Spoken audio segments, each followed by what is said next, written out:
It's a city of culture and counterculture, where the walls of buildings are the canvas on which politics and society sometimes collide, in an art form that owes much to the anarchic, where what matters is the work, and the artists themselves want to remain anonymous, and not to have limits placed on their creativity. If there's new buildings being built, that's all, it's good, that's, more important than, street art is, something that is born on its own and doesn't have, when it gets too well regulated or sanctioned, then it won't really be alive anymore, so.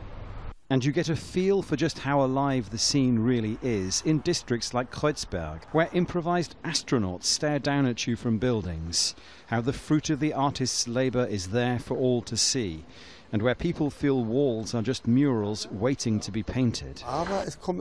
More and more street artists are coming here from across the world. Really, it's more and more. And as far as I know, this year alone, more than 50 new murals are going to be painted in a very short time.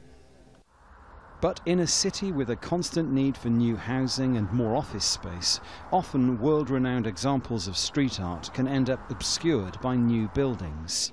Recent figures suggest the vacancy rate in existing apartment buildings is just 1.5%, at a time when 58% of all households are occupied by single people, leaving the city planning authorities with the dilemma of how to protect cultural treasures while accommodating the ever-growing number of people who want to live among them.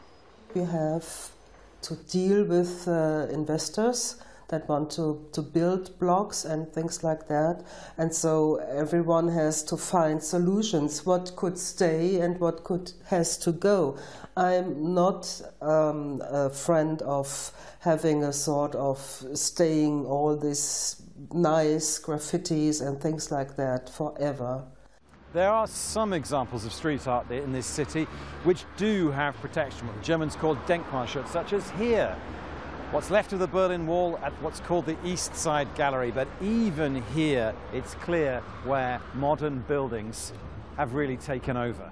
And yet, some believe those modern buildings that obscure the art of yesteryear also provide a platform to paint the pictures of the present. Dominic Kane, Al Jazeera, Berlin.